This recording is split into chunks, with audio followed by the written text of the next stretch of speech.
Pode.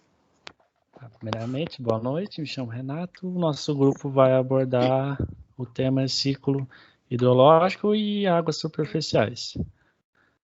Bom, a vida é dependente da água e ela está a cerca de 70% da superfície do planeta e 70% do volume do corpo humano.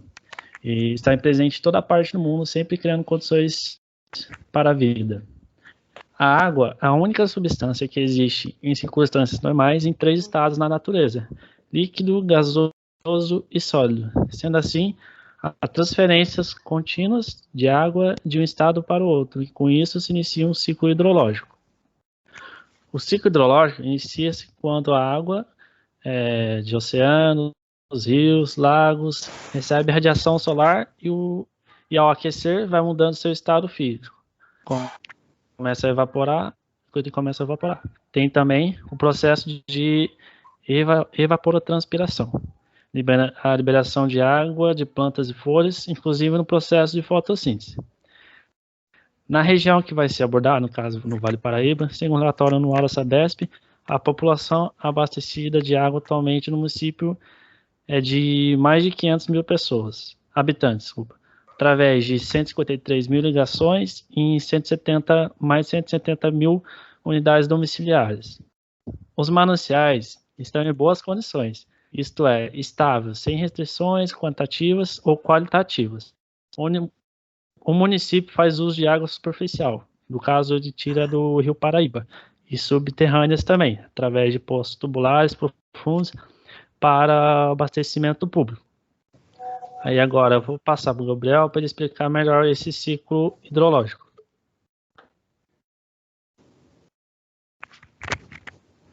O Gabriel acabou de mandar mensagem aqui e falou que o Teams dele caiu. Será que algum de vocês consegue seguir?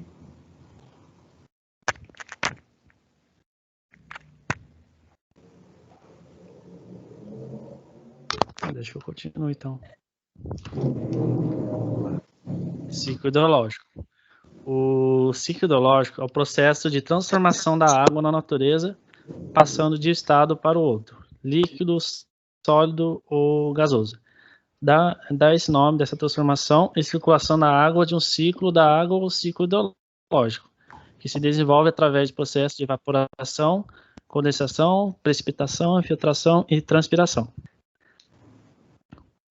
O ciclo hídrico inicia-se quando a água, oceanos, rios, lagos recebe essa radiação solar e ao aquecer vai mudando de estado físico e começa a evaporação. Também esse processo de evaporotranspiração, liberação de água, plantas, folhas, que eu falei na parte da introdução.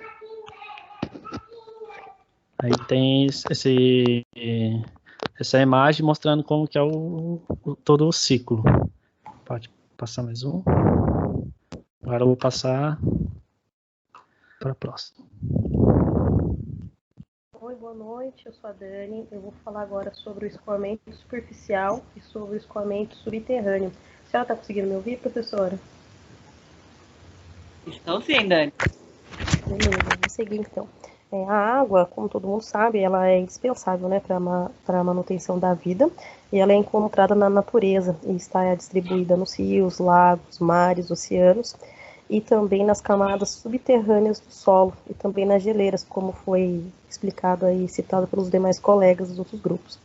E com base nessas informações, é possível observar 2 fenômenos: o escoamento superficial e o escoamento subterrâneo.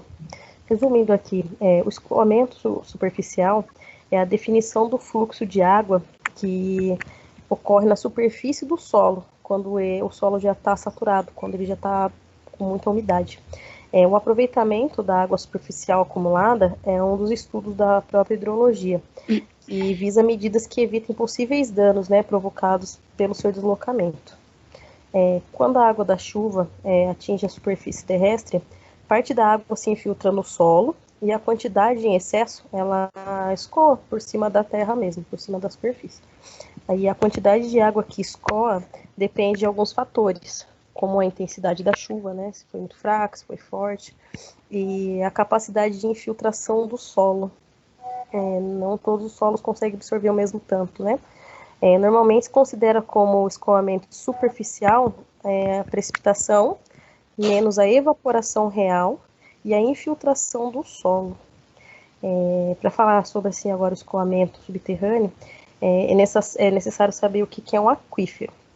E o aquífero é um conjunto de formação geológica que pode armazenar água subterrânea, ou seja, são rochas porosas capazes de reter água e de excedê-la. Essa recarga ocorre basicamente por meio de águas da chuva, dos mares, das nascentes mais próximas e que acabam penetrando nos aquíferos através de um importante mecanismo conhecido como infiltração, que possui como característica a permeabilidade necessária para fazer essa movimentação. As águas superficiais são aquelas que se acumulam na superfície, formando os rios, os lagos, lagoas, riachos, e que não penetram no solo. Acabam formando a principal fonte de abastecimento de água do planeta, da onde a gente tira a nossa água potável, né? Essa água caracteriza-se pelo constante processo de movimento e troca, né, com esses reservatórios subterrâneos. Com isso, uma troca de nutrientes ocorre e que são fundamentais para o equilíbrio da flora e da fauna. O nosso estudo aqui visa o Vale do Paraíba. E na nossa região, o município de São José dos Campos faz uso de água superficial do rio Paraíba do Sul e a subterrânea através de poços tubulares para abastecimento público. Por favor, pode passar o próximo slide? Nessa imagem, é possível observar que durante a chuva, em uma determinada região, o solo recebeu a água, né, da precipitação e absorveu uma parte da mesma, que é o escoamento subterrâneo. E o restante escoou, ele andou por cima da terra e começou a juntar um pouco de água sobre a superfície. Pode passar a próxima imagem, por favor? Nessa imagem, durante a chuva, a água saturou o solo, né, deixou o solo encharcado, todos os poros, cavidades foram preenchidas. E devido ao desnível, dá para ver bem na imagem, como já saturou um certo nível do solo de água, acumulou água de escoamento superficial e começou a fazer uma pequena bolsa de água ali, que são os rios, riachos, lagos, lagoas. Pode passar a próxima imagem, por favor? Essa imagem ilustra o término da chuva e mostra já o solo todo encharcado, né, com as águas de escoamento superficiais e a água de escoamento subterrânea, já quase que nivelado. Saturou o máximo que deu e o excedente ficou sobre a superfície. Agora é o próximo colega. Boa noite, meu nome é Gabriela e eu vou falar um pouco sobre as águas superficiais. Bom, todos os colegas já citaram aqui a importância da água e a gente deve tratar ela porque ela está ficando escasso, né? Por mais que seja uma quantidade muito grande no planeta, que o planeta seja quase todo de água, se a gente não cuidar dela, uma hora pode acabar, né? E, bom, águas superficiais são aquelas que acumulam na superfície, como a Dani disse. Aquelas que ficam sobre, tem a água que está subterrânea e aquela que fica sobre a superfície. São os lagos, os riachos, os rios.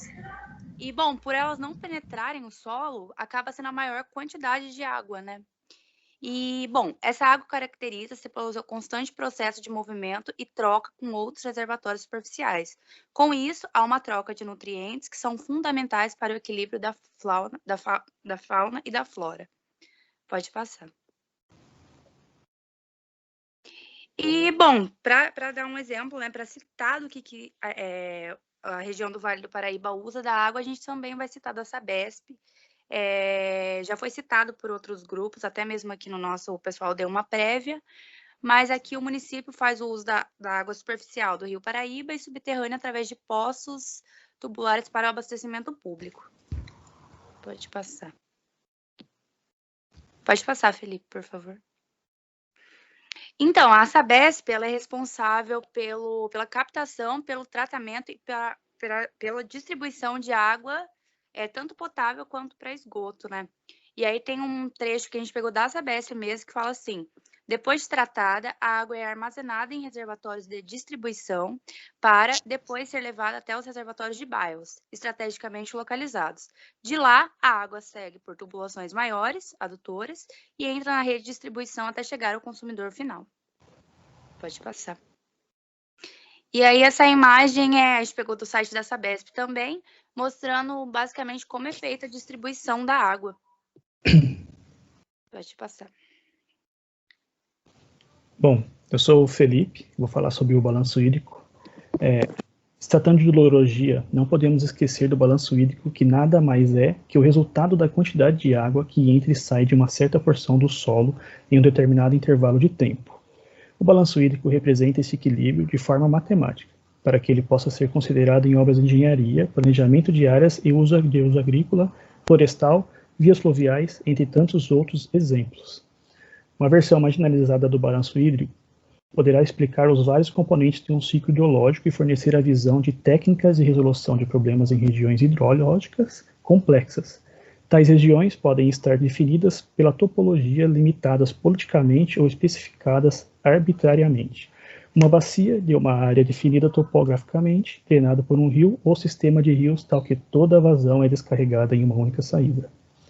Os estudos de recursos hídricos eram conduzidos no passado em bacias hidrográficas, pois essas áreas simplificam a aplicação do balanço hídrico. Teoricamente, um balanço é possível para qualquer tipo de região, embora a possibilidade de dados e de grau de refinamento dos métodos analíticos determine a aplicabilidade daquele que, em um senso prático.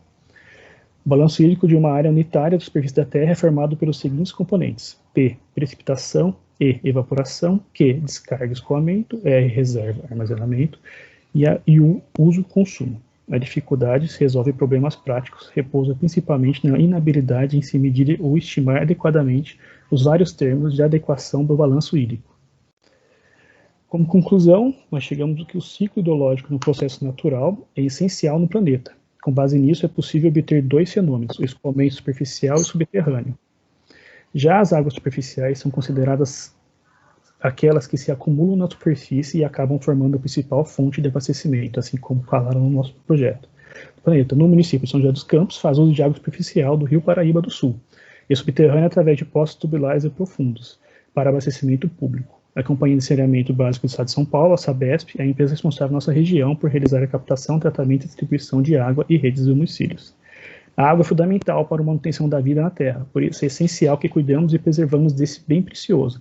Antes, a água era considerada um recurso inesgotável. Hoje, devido a diversos fatores como desperdício, a poluição e crescimento populacional, as mudanças climáticas, a urbanização e a industrialização, os recursos hídricos estão ficando cada vez mais escassos, gerando conflitos em diversas regiões do mundo. Vale ressaltar também que a porcentagem de água potável, que foi feito um estudo ano passado, dizendo que é 4,5% do que a gente consegue consumir. Então, apesar de termos uma quantidade de água imensa, o que a gente pode consumir mesmo é muito pouco. Esse é o nosso trabalho, que a gente chegou nessa conclusão e apresentação. Professor? Obrigada, pessoal, pela apresentação. Bem interessante, bem legal. Eu queria só fazer uma correçãozinha aqui. Logo no início da apresentação, vocês colocaram o ciclo hidrológico como um ciclo de transformação das fases da água, tá? Dos estados sólido, líquido e gasoso. No final, do meio para o final,